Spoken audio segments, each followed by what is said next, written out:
जय माता की। आप सबका हमारे YouTube चैनल जय माता की में बहुत बहुत स्वागत है। आज हम करेंगे शरद पूर्णिमा व्रत की कथा और विधि विधान। शरद पूर्णिमा नवरात्रों के बाद आश्विन मास की शुक्ल पक्ष की पूर्णिमा को मनाया जाता है। आश्विन मास की शुक्ल पक्ष की पूर्णिमा को शरद पूर्णिमा के नाम से जानते हैं। इसे हम रास पूर्णिमा भी कहते हैं।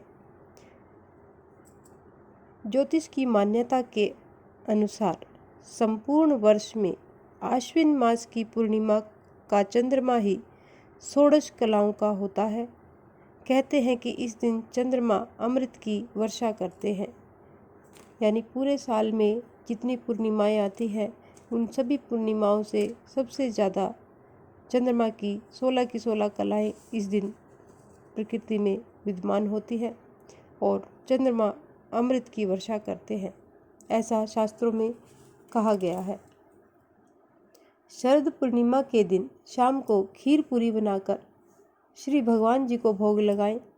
भोग लगाकर खीर को घर की छत पर रख दें और रात को भगवान जी का भजन करें। चांद की रोशनी में सुई पिरोएं। अगले दिन खीर का प्रसाद सबको देना चाहिए।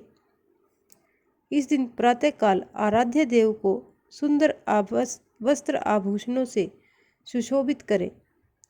आसन पर विराजमान कर गंध, अक्षत, पुष्प, धूप, दीप, नैवेद्य, तांबूल, सुपारी, दक्षिणा आदि से पूजा करनी चाहिए।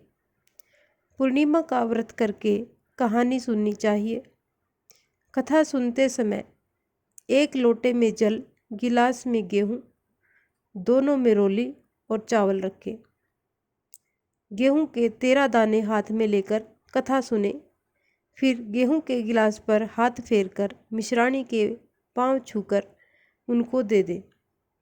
लोटे के जल का रात को अर्घ दे दे, चंद्रमा को अर्घ दे दे। विवाहोपरांत यानी विवाह के बाद पूर्णमासी के व्रत को करने के लिए शरद पूर्णिमा से ही आरंभ करना चाहिए। कार्तिक का व्रत भी शरद पूर्णिमा से ही आरंभ करना चाहिए। अब हम करेंगे शरद पूर्णिमा की कथा। एक साहूकार के 2 पुत्रियां थीं।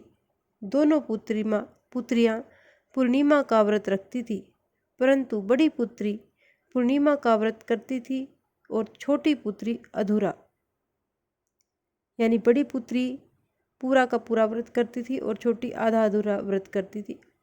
परिणाम यह हुआ कि छोटी पुत्री की संतान पैदा होते ही मर जाती थी। उसने पंडितों से इसका कारण पूछा तो उन्होंने इसे बताया कि पूर्णिमा का व्रत अधूरा किया गया है, यानी तुम पूर्णिमा का व्रत पूरा नहीं करती हो, जिसके कारण तुम्हारी संतान पैदा होते ही मर जाती है। पूर्णिमा का पूरा व्रत विधि विधान से विधि पूर्वक करने से तुम्हारी संतान जीवित रह सकती है। उसने पंडितों की सलाह पर पूर्णिमा का पूरा व्रत विधि पूर्वक किया। उसके लड़का हुआ, परंतु शीघ्र ही वह मर गया। उसने लड़के को पीढ़े पर लिटाकर ऊपर से कपड़ा ढक दिया। फिर बड़ी बहन को बुलाकर लाई और बैठने के लिए वही पीढ़ा दिया। बड़ी बहन जब पीढ़े पर बैठने लगी तो उसका घाघरा बच्चे को छू गया। बच्चा घाघरा छूते ही रोने लगा। बड़ी बहन बोली, तू मुझे कलंक लगाना चाहती थी, मेरे बैठने से यह मर जाता। तब छोटी बहन बोली, यह तो पहले से ही मरा हुआ था, तेरे ही भाग्य से यह जीवित हो गया है, तेरे पुण्य से ही यह जीवित हुआ है।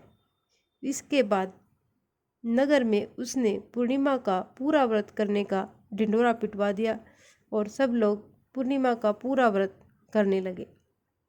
इस प्रकार ये हमारी शरद पूर्णिमा की कथा यहाँ पर संपन्न होती है।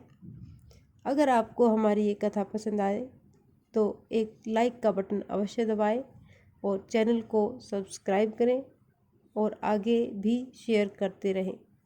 जय माता की।